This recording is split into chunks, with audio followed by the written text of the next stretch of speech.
What would you do if helping someone could cost you everything you have? If you're wondering what choice you'd make, hit that like button, share this story, and subscribe so you never miss what happens next. And tell us in the comments where you're watching from. We love hearing from you. Marcus wiped the sweat from his forehead and looked at his phone. The screen was cracked in 3 places, held together with tape that was starting to peel. The delivery app glowed red. Another late delivery. Another warning. He had 15 minutes to get across town, or his rating would drop again. If his rating dropped, the bonuses disappeared. If the bonuses disappeared, he couldn't pay rent. And if he couldn't pay rent, his daughter Lily wouldn't have a home.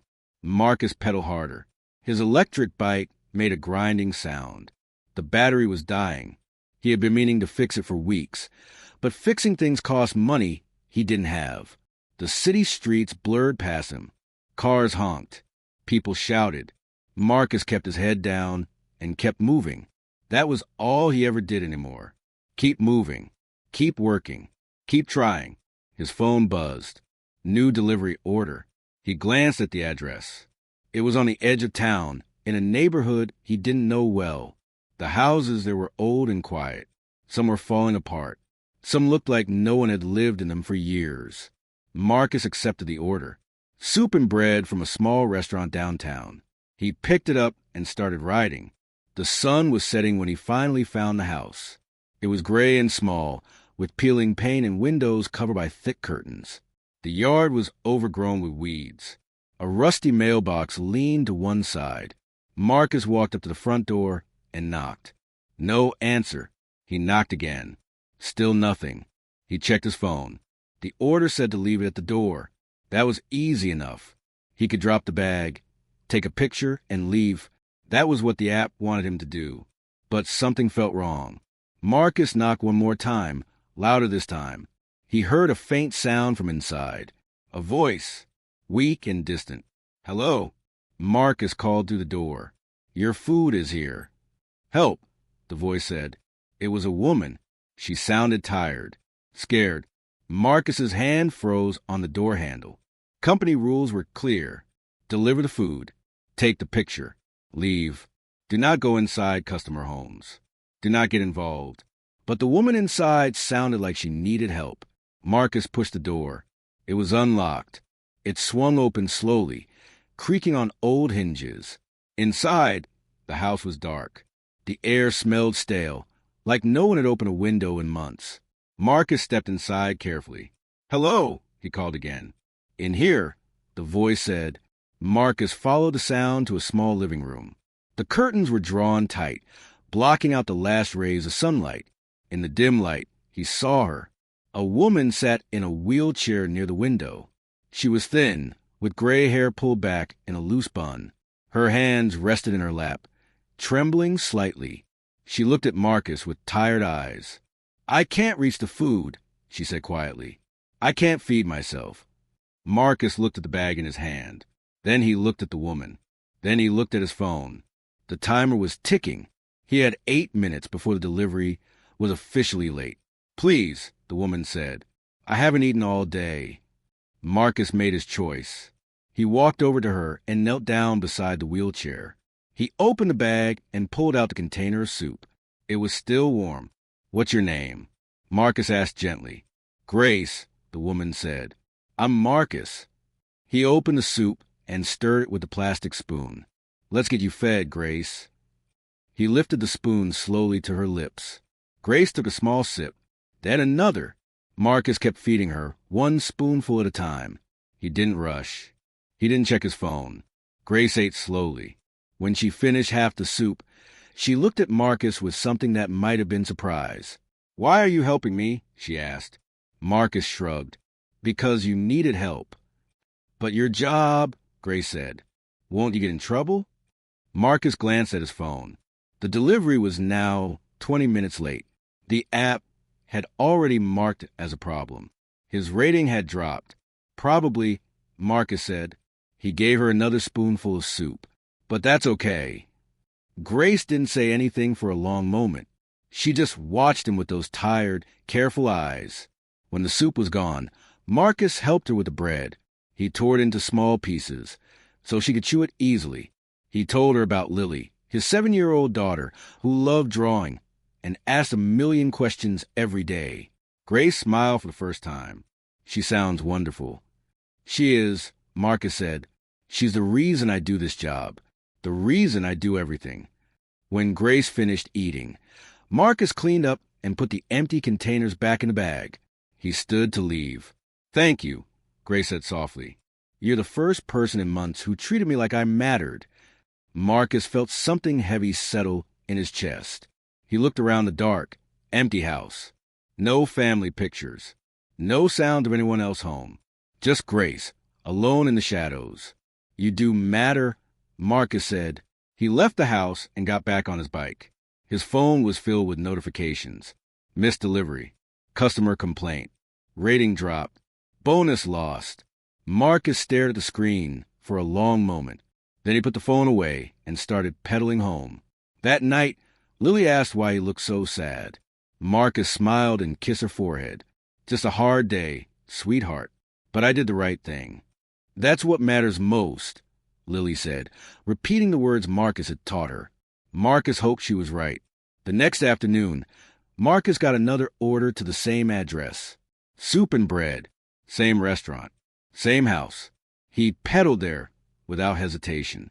When he arrived, Grace was waiting in the same spot. The same dark room. The same trembling hands. You came back, Grace said, and her voice sounded different. Softer. Almost surprised. Of course I did, Marcus said. And so it began. Every afternoon for the next 3 weeks, Marcus returned to Grace's house. It became part of his routine. He would finish his morning deliveries, pick up Grace's order, and ride across town to the small gray house with the overgrown yard. Sometimes he arrived on time. Sometimes he was late, but he always came. At first, Grace didn't talk much. She would sit in her wheelchair, silent and still, while Marcus fed her slowly and carefully. But as the days passed, something changed. The walls she had built around herself began to crack. One afternoon, while Marcus was feeding her tomato soup, Grace spoke. I used to paint, she said suddenly.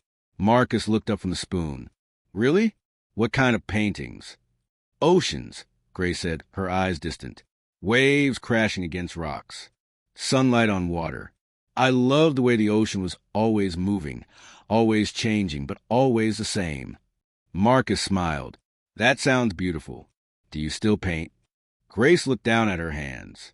They trembled in her lap. I can't hold a brush anymore. The room went quiet. Marcus didn't know what to say. So he just kept feeding her, one spoonful at a time. Tell me about Lily, Grace said after a while. So Marcus did. He told her about the time Lily tried to bake cookies and accidentally used salt instead of sugar. He told her about the drawings Lily made at school, always full of bright colors and smiling suns. He told her about the way Lily hugged him every morning before he left for work, squeezing tight like she was afraid to let go. Grace listened to every word. And sometimes, when Marcus talked about Lily, Grace would smile. A real smile that reached her eyes. You're a good father, Grace said one day. Marcus shook his head. I'm trying to be, but it's hard. Money is always tight. The bike keeps breaking down. And every month, I'm not sure if we'll make rent. But you keep going, Grace said. Because of Lily, Marcus said. She's worth every struggle. Grace was quiet for a moment. Then she said something that surprised him. My family stopped visiting me 2 years ago. Marcus looked at her. Why? Grace's face was expressionless, but her voice was heavy. Because taking care of me became inconvenient.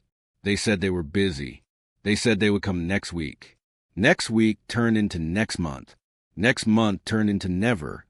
Marcus felt anger rise in his chest. That's not right. No, Grace agreed. But it's what happened. People don't like being reminded of difficult things. I became a difficult thing. Marcus set down the spoon and looked Grace directly in the eyes. You're not a difficult thing. You're a person, and you deserve better than that. Grace's eyes filled with tears, but she didn't let them fall. Thank you, Marcus. As the weeks went on, Marcus's own life began to fall apart. His delivery ratings kept dropping. The late arrivals to other customers were adding up. The app sent him warnings.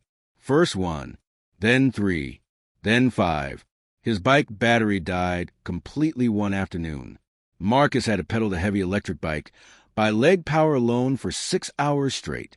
By the end of the day, his legs felt like rubber and his back screamed in pain, but he still stopped at Grace's house. "You look exhausted," Grace said when she saw him. "I'm fine," Marcus lied. He opened her container of pasta and started feeding her. "You don't have to keep coming," Grace said gently. "I know it's costing you." Marcus paused. "Do you want me to stop?" Grace was quiet. Then she said very softly, "No." "Then I'll keep coming," Marcus said. But the universe had other plans. 2 days later, Marcus finished his morning deliveries and went outside to find his bike gone. Someone had cut the lock and stolen it during the night. Marcus stood in the empty spot where his bike should have been. His heart pounded. His hands shook. Without the bike, he couldn't work. Without work, he couldn't pay rent. He called the police. They took a report and said they would look for it. But Marcus knew the truth. The bike was gone. And with it, his ability to provide for Lily. He checked his bank account on his cracked phone. $43. Rent was due in 3 days. He needed $800. Marcus sat down on the curb and put his head in his hands. That afternoon, he used the last of his money to take the bus across town. He bought soup and bread with his own cash and carried it to Grace's house on foot. When Grace saw him walk through the door instead of arriving on his bike, she knew something was wrong. "What happened?" she asked. Marcus told her everything. The stolen bike, the deactivated delivery account, the rent he couldn't pay, the eviction notice that would come in 3 days. "I'm sorry," Marcus said as he fed her. "This will probably be my last visit. Lily and I are going to have to move. I don't know where yet. Maybe a shelter. Maybe my cousin's couch 2 hours away." Grace's face was unreadable. "You spent your last money on food for me." It wasn't a question. It was a statement. Marcus nodded. "I couldn't let you go hungry. Even though you're about to lose your home. Even though," Marcus said. Grace stared at him for a long time. Something was happening behind her eyes. Some decision being made that Marcus couldn't see. "Marcus," Grace said slowly, "there's something I need to tell you." But before she could finish, Marcus's phone buzzed. It was Lily's school. She had gotten sick and needed to be picked up immediately. Marcus stood up quickly. "I'm sorry, Grace. I have to go. I'll come back tomorrow if I can."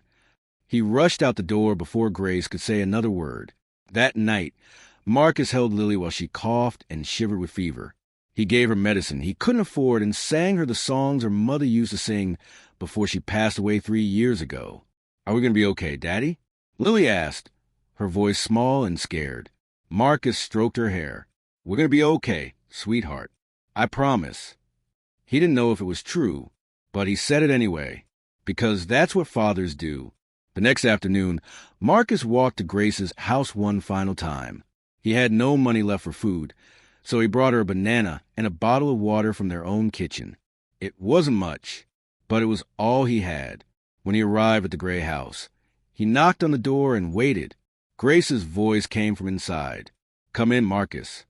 He opened the door and stepped into the dark living room. But this time, something was different. Grace was sitting up straighter in her wheelchair. Her eyes were bright and clear. She looked at Marcus with an expression he had never seen before. "Before you feed me," Grace said quietly, "I need you to do something." "What?" Marcus asked. Grace pointed to the window. "Open the curtains." Marcus walked to the window slowly. His hand reached for the heavy curtains that had been closed every single day for 3 weeks. "Are you sure?" Marcus asked. "I'm sure," Grace said. Her voice was steady now, strong. Marcus pulled the curtains open. Sunlight flooded the room like water bursting through a dam. Marcus had to close his eyes for a moment because the light was so bright. When he opened them again, he saw everything he had missed in the darkness. The walls weren't bare. They were covered with paintings. Beautiful paintings of oceans and waves and sunlight dancing on water. Each one was signed in the corner with elegant letters. Grace Holloway. Marcus turned around slowly. The furniture wasn't old and broken. It was expensive, antique, the kind of furniture Marcus had only seen in magazines. And Grace herself looked different in the light. Her clothes weren't shabby. They were designer brands. On her finger was a ring with a diamond, so large it caught the sunlight and threw rainbows across the wall. Marcus stared at Grace. His mind was spinning. Nothing made sense. "I don't understand," Marcus said. Grace took a deep breath. "My full name is Grace Elizabeth Holloway. My father was Richard Holloway. He owned Holloway Industries. When he died 5 years ago, he left everything to me. The company, the houses, the money, all of it." Marcus felt like the floor was tilting beneath him. "You're rich." "Yes," Grace said simply. "But this house," Marcus said, looking around, "it's so small, and you're alone, and you couldn't feed yourself. I thought you had nothing." Grace's eyes filled with sadness. "I have everything and nothing, Marcus. After my father died, I got sick. The doctors said it was a neurological condition. My hands stopped working. My legs stopped working. I became someone who needed help." She paused and looked down at her trembling hands. "My family hired nurses, professional caregivers. They came every day at exactly the same time. They fed me on a schedule. They gave me medicine on a timer. They did everything they were supposed to do." "That sounds good," Marcus said, confused. "It was efficient," Grace said, "but it wasn't kind. They treated me like a job, like a task to complete. Feed Grace. Check. Give Grace medicine. Check. They never talked to me. They never asked about my day. They looked at me like I was a problem to solve, not a person to care about." Marcus sat down on the floor in front of Grace's wheelchair. He was too shocked to stand. "So I fired them all," Grace continued, "every single one. And I started ordering food delivery every single day. The same thing, soup and bread, always to this house." "Why?" Marcus asked. Grace looked at him with eyes that had seen too much loneliness. "Because I want to see if anyone would stop. If anyone would notice that I couldn't feed myself. If anyone would care enough to help even when it wasn't their job." Marcus felt something cold settle in his stomach. "How many delivery people came before me?" 273, Grace said quietly. The number hung in the air like smoke. 273 people left the food at my door and walked away. Some knocked and left when I didn't answer fast enough. Some didn't even knock. They just took their picture and disappeared. Grace's voice cracked slightly. "I sat in this wheelchair, listening to them leave, wondering if anyone in this world still saw people like me as human beings." Marcus couldn't breathe. He thought about that first day. How close he had come to just leaving the food at the door. How the app had told him to leave. How company rules had said not to get involved. "Then you came," Grace said, and now tears were sliding down her face. "You heard me call for help, and you came inside. You fed me like I mattered. You talked to me like I was a real person. And when your job punished you for being late, you accepted it without complaint." She wiped her eyes with the back of her shaking hand. "And then you came back, day after day. You told me about Lily. You listened to my stories. You made me feel human again. And you never asked for anything in return." Marcus felt his own eyes burning. "I didn't know you were testing people." "I know you didn't," Grace said. "That's exactly why you passed."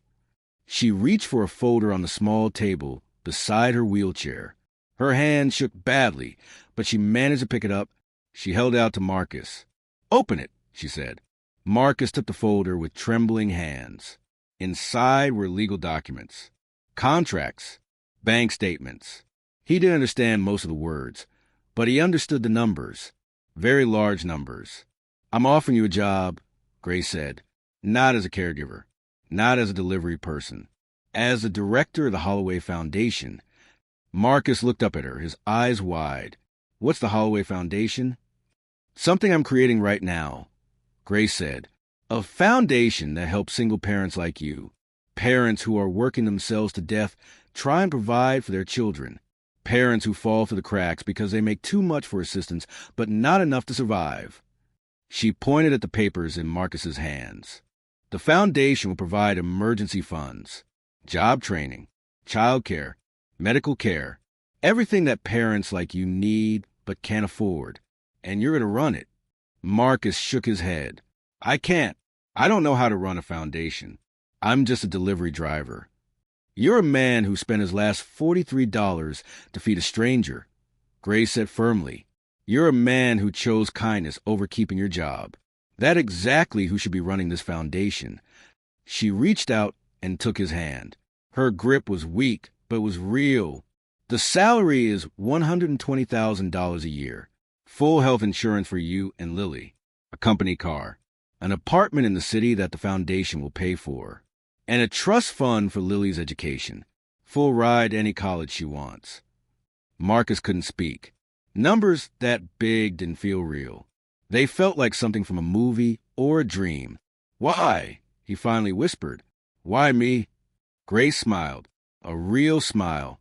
The kind that transforms a face.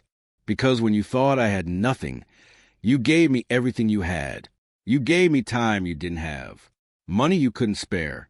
Kindness that cost you dearly. You saw me, Marcus. Really saw me. Not as a disabled woman. Not as a burden.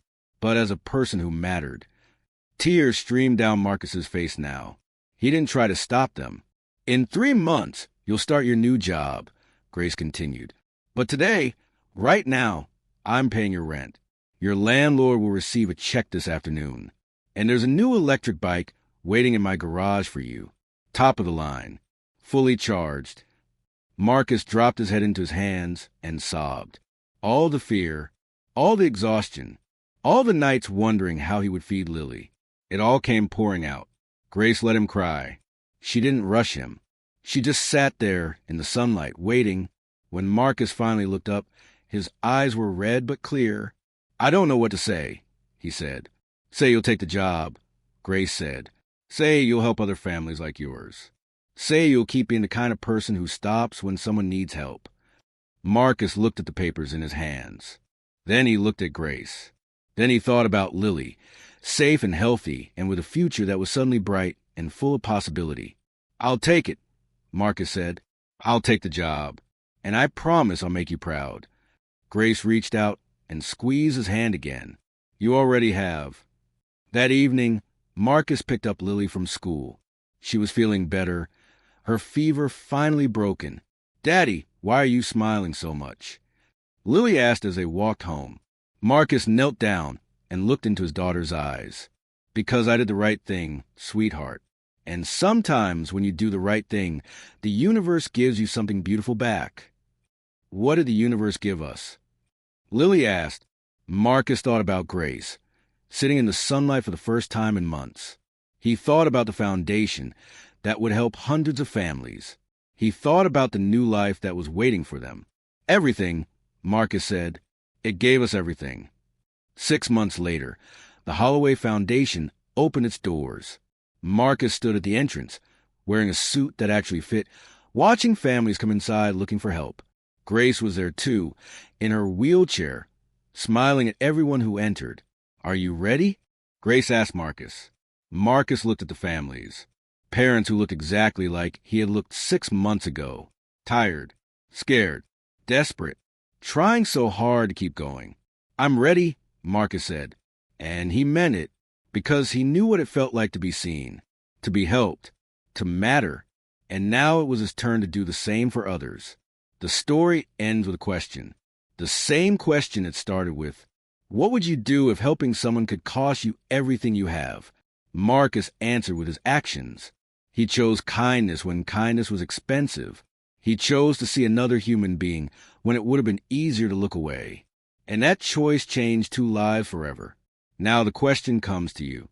Would you have done the same? Would you have stopped? Would you have stayed? Would you have fed a stranger even when it meant losing everything? Think about your answer. Because somewhere right now, someone needs help. Someone is waiting to see if anyone will stop, if anyone will care. Will it be you? If this story touched your heart, don't keep it to yourself. Hit that like button right now. Share this with someone who needs to hear it today. And subscribe so you never miss stories that remind us what truly matters in life. Drop a comment below and tell us, would you stop to help Grace? Have you ever helped someone when it cost you something? We read every single comment, and your stories inspire us to keep sharing messages of hope and kindness. Thank you for watching. Thank you for caring. And remember, the smallest act of kindness can change someone's entire world.